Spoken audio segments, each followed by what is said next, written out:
Oh, eto pa. Ito naman ay yung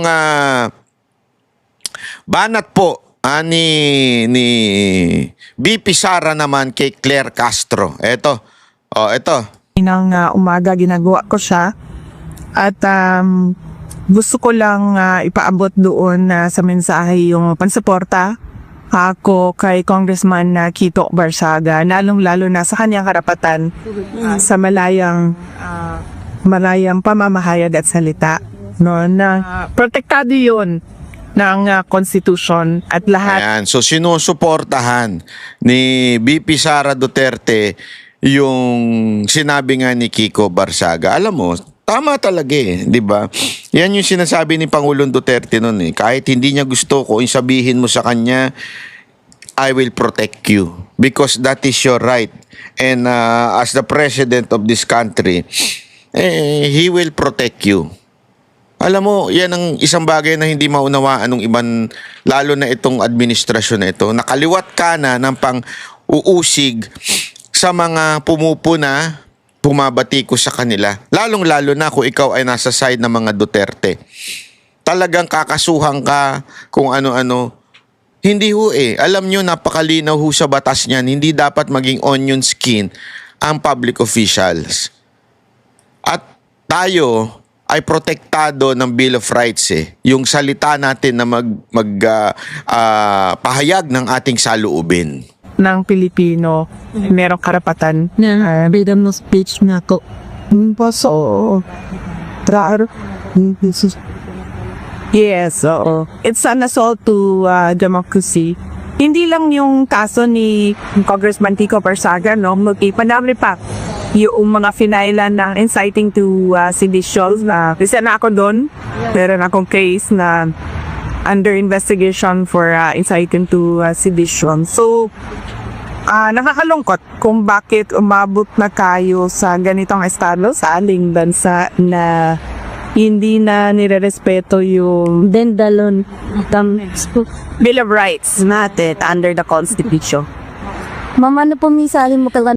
Yung mga taga-dahig po, pagka ini-interview po si BP Sara Duterte, wag po munang magsalita para mas malinaw po na naiintindihan yung sinasabi niya. Ito, nakikiusap lang naman po ako.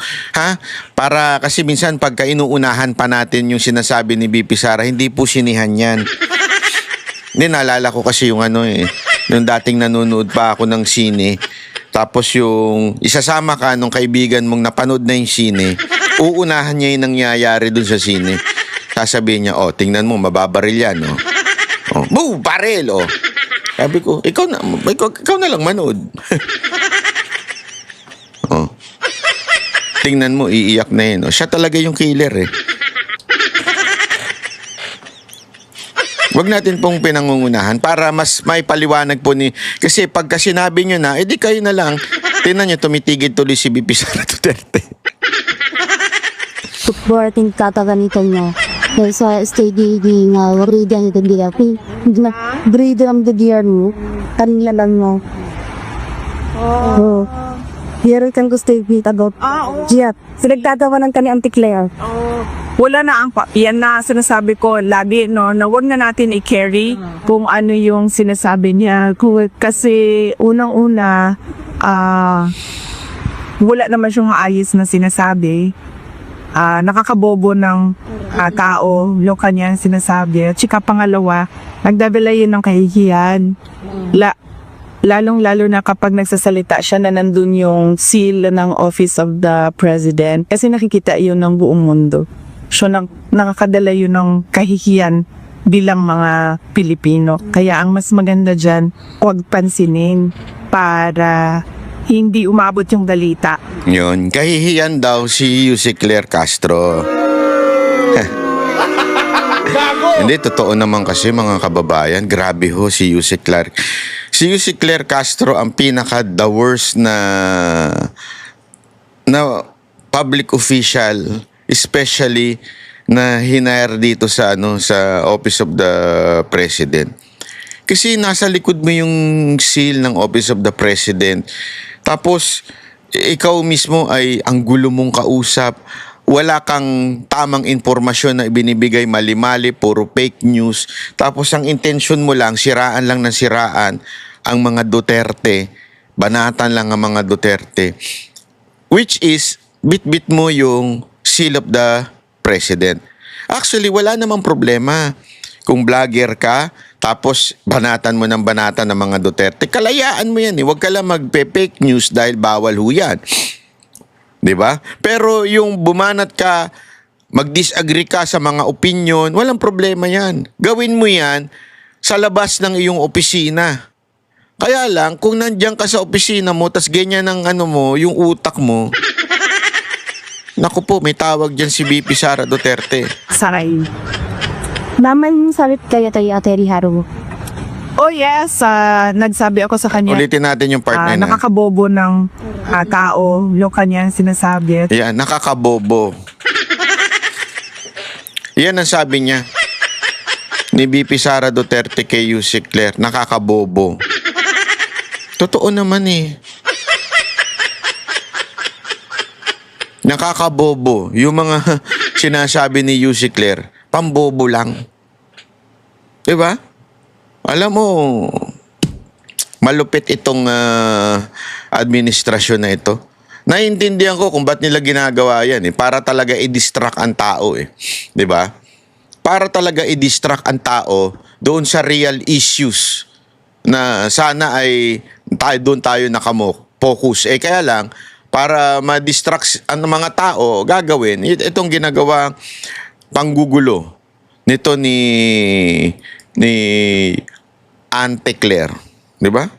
Alam mo, eto this is just something na na importanteng maunawaan natin na dapat mag-focus tayo dito sa sa issue na katulad ho nitong yung sinasabi na allocation. Ito tingnan ninyo ito. Ito. The Congress, no? Kasi maraming ni-reveal itong si Libiste. Isa na nga dito yung sinasabi niyang walang insertion. Although hindi niya dito sinabi sa interview na ito, walang insertion ang Office of the Vice President. The reason for that is because of parang impropriety, parang he has, the House of Representatives has been looked down upon because of these lewd photos that he posted with stacks of money, calling on the president to step down. What are your reasons for voting no? Why are you against the majority po? Like I said, we shouldn't be doing this before holding to account those who have been alleged of corruption, not only outside of Congress, but in Congress. And yung ikinagalit ko po ay yung mga may allegations of corruption mismo, yung bumoto para isuspend si Congressman Barzaga, parang normal lang na Nagigets ninyo? Ito yung ito yung mga diversion nila eh. Yung mismong mga merong corruption issue sa Kamara, sila pa yung bumoto na isuspend si Barzaga. 'Di ba? Kita nyo kung gaano ka walang yaho itong administrasyon ni Marcos. Oo, administrasyon ni Marcos ito. Administrasyon, wag na kahit paikot-ikot sila na independent ang Kamara, hindi totoo 'yan. Administrasyon ni Marcos 'yan. nandun lang sa loob ng Kongreso, pinag-uusapan pa paano kumita sa mga projects ng DPWH. Grabe. At parang Ganyan kalala. Sa loob ng Kongreso, pinag-uusapan kung paano sila kikita sa DPWH. critical ang Kongreso na tayo po ay nag-aakusa na nakakahiya si Congressman Barzaga, pero sa tingin ko mas nakakahiya po ang mga sangkot sa korupsyon ng mga kasamahan natin. You mean to say, my follow-up question, sorry Ricky, I mean to say despite this flood control scam and so many people are being investigated on, pinag-uusapan pa rin kung paano kikita sa loob ng Kongreso? Hindi pa sila natatakot? Definitely po. At kaya gustong-gusto ng mga iba pa nga ngayon na palakihin pa ang budget ng DPWH sa kanilang mga distrito. Wow. Kasi tuloy-tuloy pa ang porsyentuhan sa mga proyekto ng DPWH. Can I just say one word? Audacity. Oo nga ang lakas ng... Ako, can I say one word? Kupal ang tawag dyan. May pa-audacity pa yung... Sorry naman. Alam ko English speaking kayo eh. Hindi, para sa akin sobrang kakupalan na 'yon, 'di ba? Hindi ho yun pagmumura, yung salitang kupal, di ho pagmumura yan. Yan po ay term na parang nangungupal ka ng gagago ka. Mas malala pa sa panggagago yung ginagawa mo.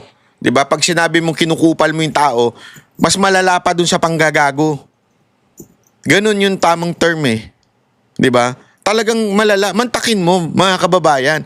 Pinag-uusapan na ngayon yung tindi ng korupsyon, insertion, allocables. May mga nakasuhan na, may mga makukulong na. Actually, may nakulong na. Tapos, etong mga congressman natin, pinag-uusapan sa loob mismo. Sa loob mismo ng DPWH. Sa loob mismo ng Kamara. Pinag-uusapan kung papaano sila makakakurap dito sa DPWH.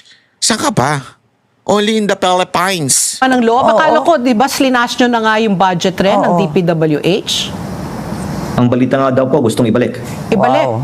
Ang balita. Pero nasa Senado na ngayon di ba, yung budget po? Opo, pero magkakaroon ng BICAM pa. Oo. At yung Senado kasi is sinalash yung budget. Yes. Oo. So, gusto ng Congress, itaas muli. At ang dahilan, I guess, is Nako, ano yan? because Pasabog yan, Kong, ha? Oo, pasabog yan, Kong, ha? Grabe gusto pa nilang itaas uli. Dadalihin nila yan sa BICAM. Ganyan naman na usually ginagawa. Sinasabi nga nito, di ba sinasabi ng media na parang, di ba pinababa na nga, pati ng Senado. Oo. Totoo naman ganun naman usually nangyayari, binababa. Kasi sa Senado, medyo independent pa Konti lang naman ang mga sip-sip dyan, tulad ni Soto, tsaka nila Lacson. Pero medyo independent pa yan mag-isip.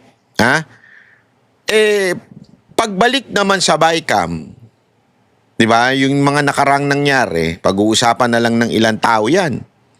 Tapos, kakalikutin pa yan doon sa small committee. Yan yung sinasabi nila noon Kakalikutin pa sa loob ng small committee.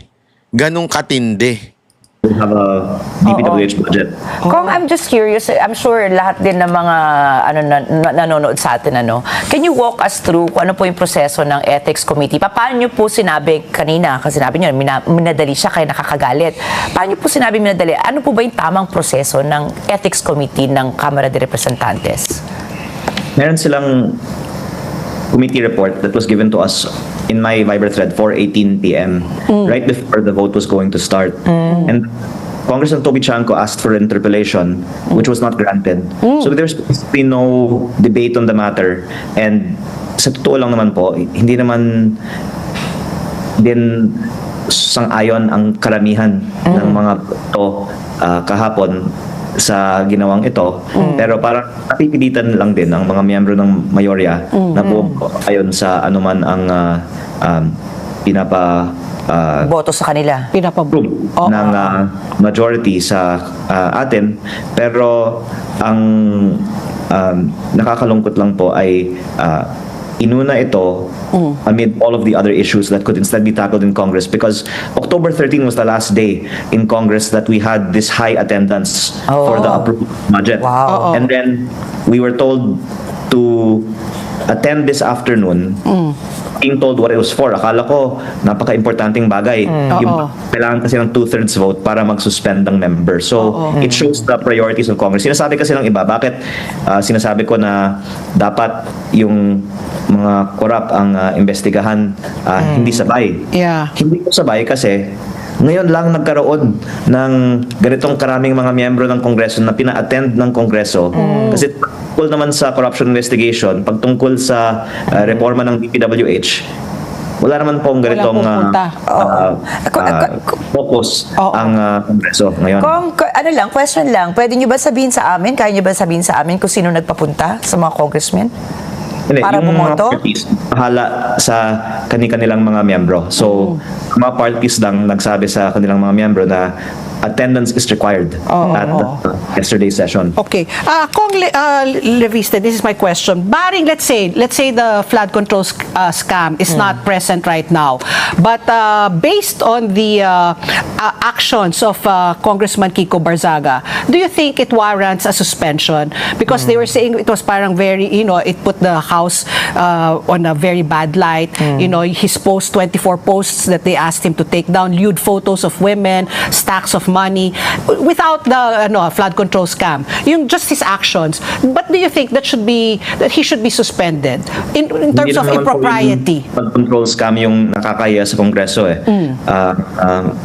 Masasabi natin, the corruption in DPWH is systemic and long-standing. Yeah. And I think anyone who is involved in receiving kickbacks from DPWH ay mas nakakahiya kaysa sa yung social media posts ni Congressman Barzaga. No, I mean in terms of let's put that aside, the DPWH, the budget, but his actions lang. Do you think it's proper?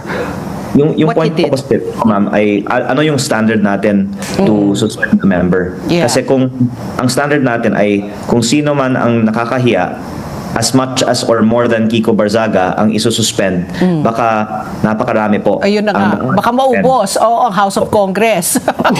Wala po ba yan sa inyong procedural book or sa inyong kumbaga guidelines kung ano talaga what makes it lewd? The point of